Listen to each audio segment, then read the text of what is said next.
Aku adalah istri seorang kades di desaku.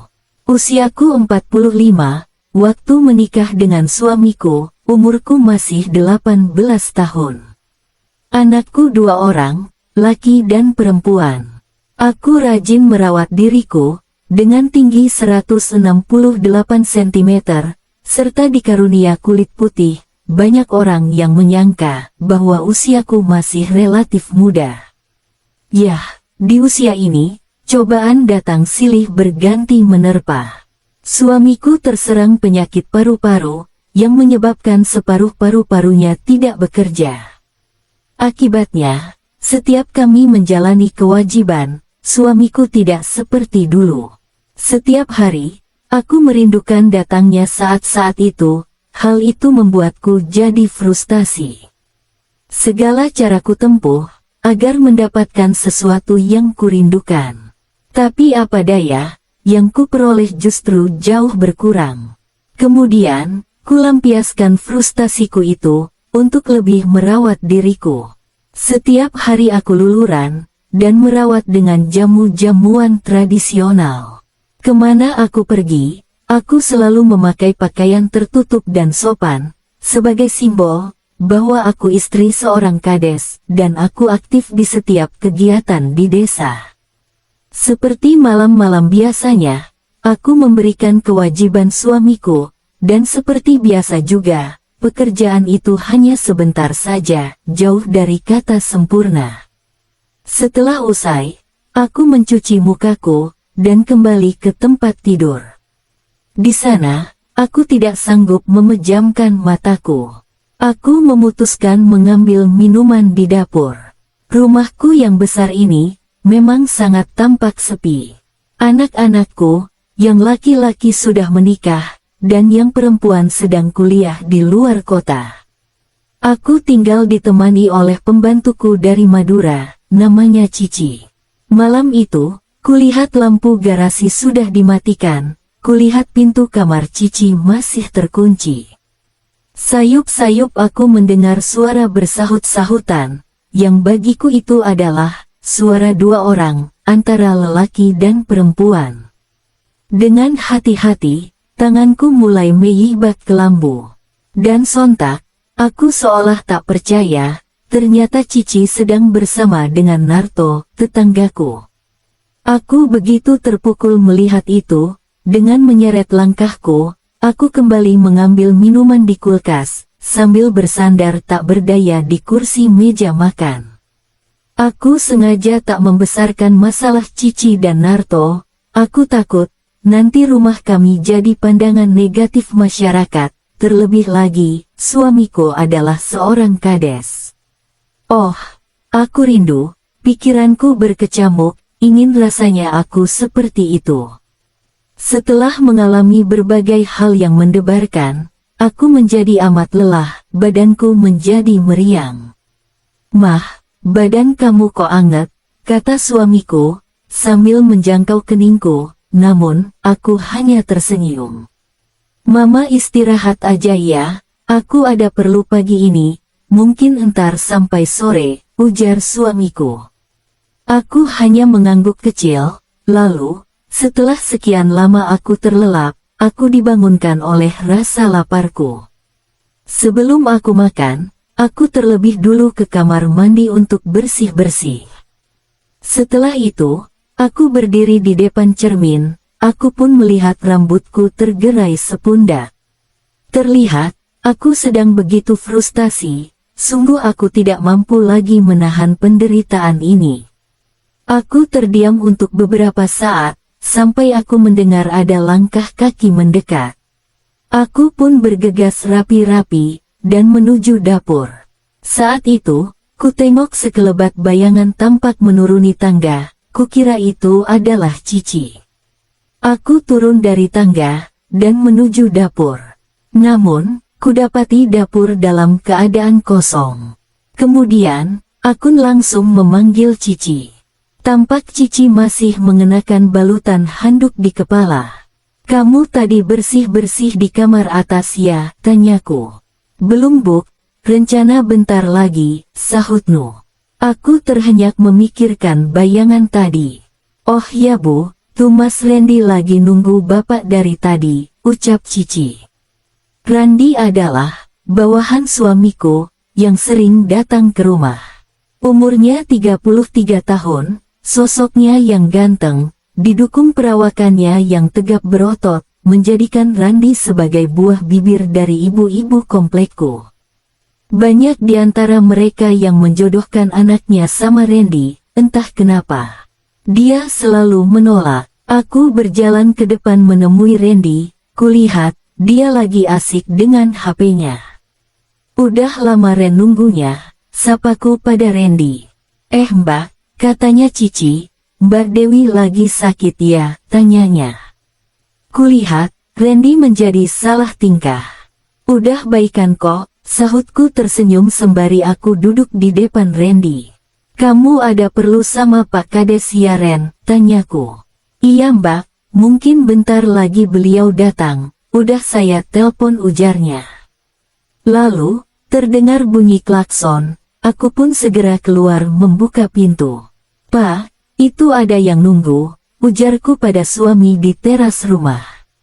Suamiku bergegas ke ruang tamu, aku pun pergi menyiapkan makanan. Setelah beberapa saat, Mah, aku pamit keluar sama Randy ya ujar suamiku. Aku bergegas ke depan, Randy tersenyum sambil menundukkan kepalanya. Pamit dulu ya Mbak, ujar Randy berpamitan. Iya, hati-hati di jalan ya, sahutku. Mereka pun dengan berboncengan meninggalkan rumah. Tiba-tiba, aku melihat ada HP yang tergeletak di sofa. Ku pegang HP itu, ternyata itu HP Randy. Aku berniat untuk meletakkan di atas meja. Namun, tanpa sengaja, aku melihat ada foto wanita di HP itu. Kuurungkan niatku untuk menaruh HP itu. Kubuka HP itu, dan kudapati gambar wanita itu. Semakin kubuka, aku semakin terkejut. Ada beberapa foto diriku dalam setiap kegiatan yang aku ikuti. Aku semakin berdebar-debar melihat ke dalam HP Randy. Sampai pada gambar yang tak biasa, aku menggigil sendiri. Rasa maluku membuat aku ingin membanting HP tersebut. Tapi, kuurungkan niatku, dan aku mengambil HP-nya, kuletakkan di saku dasterku. Tiba-tiba, HP tersebut berdering, sebuah telepon masuk. Halo Mbak Dewi, HP-ku ketinggalan di sana ya ujar Randy. Randy, aku pingin ngobrol sama kamu, berhubungan dengan isi HP-mu, aku berkata dengan perasaan marah. Maafkan aku Mbak, besok kita bicarakan, sahutnya. Baik, saya tunggu, aku langsung menutup pembicaraan. Sungguh aku menjadi marah, bingung, dan resah, bagaimana mungkin Randy mengetahui semua itu. Aku takut nanti, kalau Randy menyebarkan fotoku, atau tidak sengaja membicarakan hal itu, tentu akan menjadi aib keluargaku. Semalaman, aku kembali tidak bisa memejamkan mata. Aku menyesali apa yang pernah dulu aku lakukan saat itu. Tiba-tiba, HP Randy menerima pesan. Kubuka pesan tersebut, dan ternyata dari Randy. Mbak, aku dengan sebenar-benarnya minta maaf, apabila perbuatanku telah lancang, membuat Mbak jadi marah, begitu pesan yang kuterima. Aku tak membalas pesan tersebut, karena aku begitu marah saat itu, dan aku pun tertidur. Pagi itu, aku melakukan aktivitas memasak sarapan untuk suamiku. Mah, tadi Bapak dapat telepon, kalau ada kerjaan keluar kota, ujar suamiku saat menemuiku di dapur. Kapan berangkatnya Pak? Tanyaku, karena aku cemas, suamiku bakal lama perginya. Bentar lagi berangkat, Bapak mungkin 2 hari di sana Ma, jelas suamiku. Kecemasanku semakin menjadi-jadi, dan dengan berat hati, aku melepaskan kepergian suamiku. Setelah suamiku pergi, aku teringat akan Randy, aku sungguh tidak ingin Randy ke rumah. Ku telepon nomor HP-nya dengan menggunakan HP-nya yang ketinggalan, namun, cuma nada panggil yang ku dengar, tanpa diangkat olehnya. Kesal juga rasanya, aku memutuskan untuk menunggunya. Seharian ku tunggu, tapi tidak nampak batang hidungnya, sampai malam pun, aku lelah menunggu.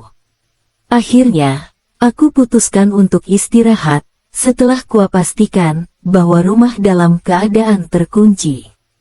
Pagi harinya, aku menelepon HP-nya Randy lagi. Namun, sama seperti kemarin, dia tidak menjawab panggilanku. Karena penasaran, aku pergi ke rumah Randy. Saat kutanyakan mamanya menjawab kalau Randy sudah beberapa hari belum pulang. Aku kembali ke rumah dan merasa lega. Sekembalinya di rumah, aku merasa demam dan tidak enak badan. Pikiran terhadap gambar fotoku di HP Randy benar-benar mempengaruhi moodku.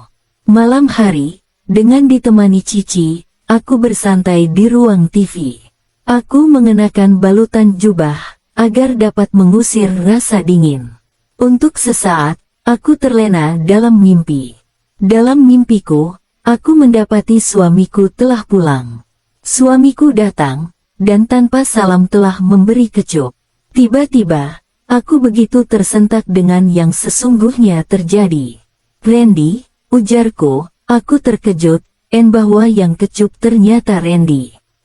Aku menjadi panik, kudapati Randy sedang di hadapanku. Kudapati, matahari pagi memasuki rumahku. Aku telah tertidur lama. Tenang Mbak, Cici telah pergi belanja, ujar Randy, aku pun terbawa suasana. Tiba-tiba, suara ketukan pintu terdengar dari luar. Aku melompat, bersamaan Randy juga terkejut melompat ke belakang. Kulihat dari ruang tamu, ada ibu-ibu berdiri di depan pagarku. Aku segera rapi-rapi dengan tergesa. Maaf ibu-ibu, saya baru bangun, silakan masuk, ujarku. Dan saat itu, tak lagi kulihat Randy ada di ruang TV. Setelah mencuci muka, aku segera menemui ibu-ibu lagi. Rupanya, si Cici menyebarkan kabar, kalau aku sakit, kemudian, ibu-ibu secara berkelompok datang ke tempatku. Kulihat sekelebat bayangan Randy ada di atas. Mungkin dia berusaha mengambil HP-nya, tapi HP itu kupegang olehku. Pagi itu, ibu-ibu berinisiatif mengantarkan aku ke dokter. Setelah menunggu Cici, aku pun bergegas ke atas untuk mengganti pakaian. Kusangka, Randy akan menungguku, ternyata, dia sudah pergi.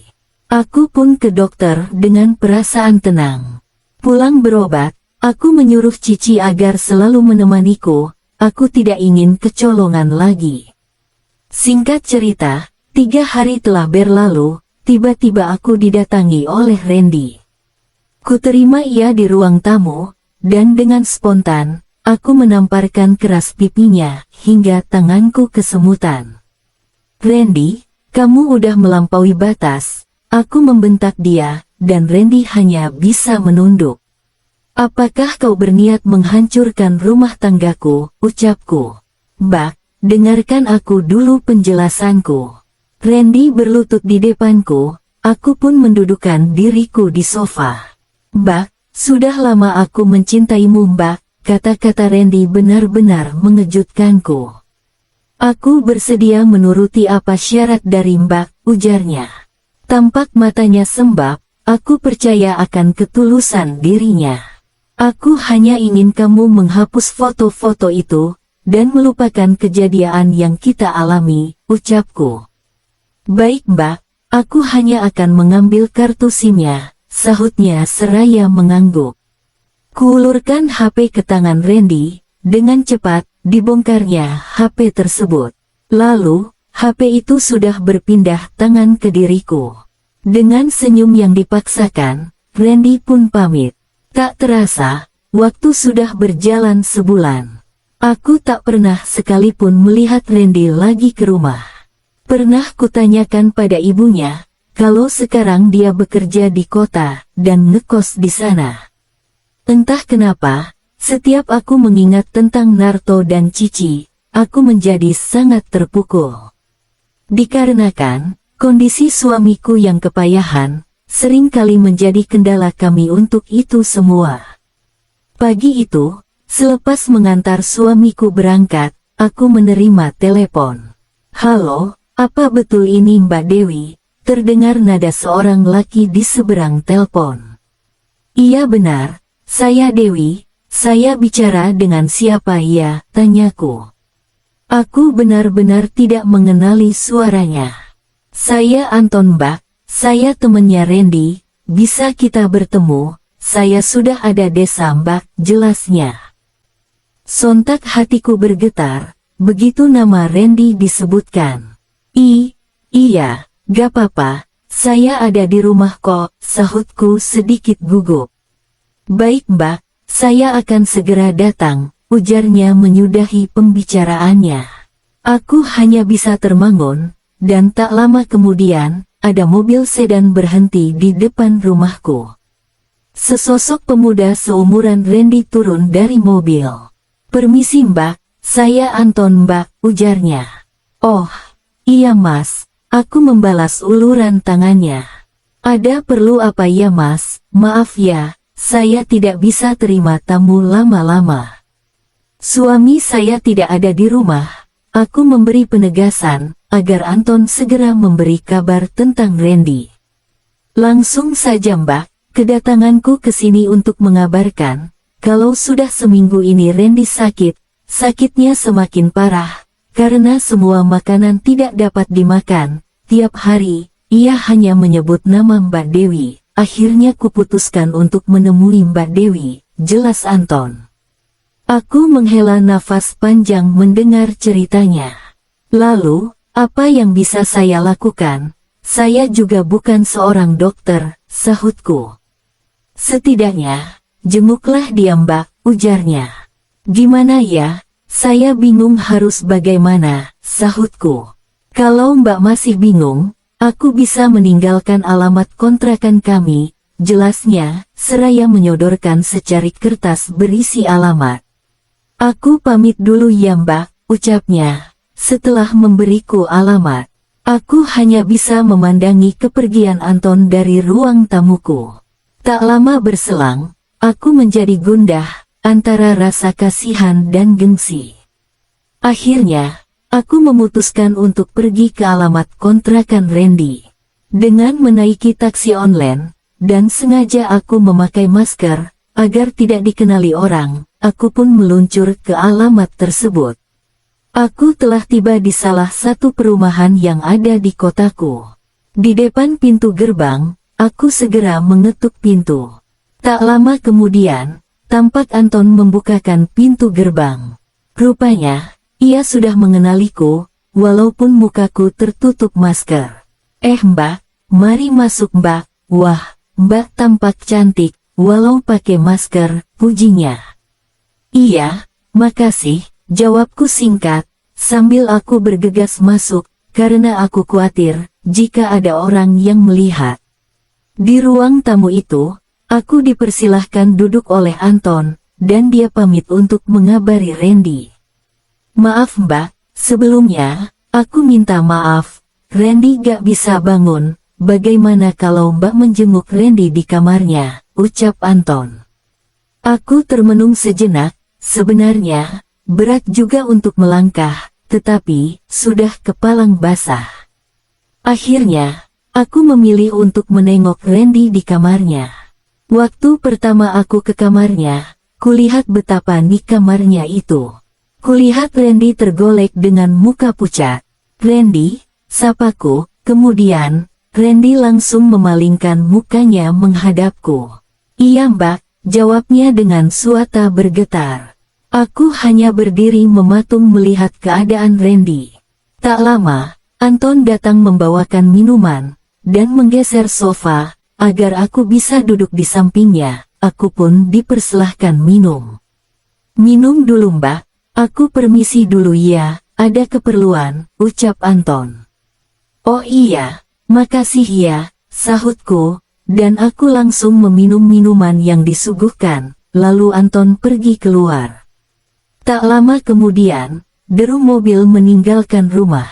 Kini, aku sendiri bersama Randy, dan sampai saat itu, aku tidak menyadari jika ada keinginan lain dari Randy. "Ren, kamu kok bis gini?" tanyaku ke Randy. "Aku mencintaimu, Mbak, siang malam aku memikirkanmu," jelas Randy. "Randy, kau tahu kan, bahwa itu tidak mungkin terjadi," sahutku.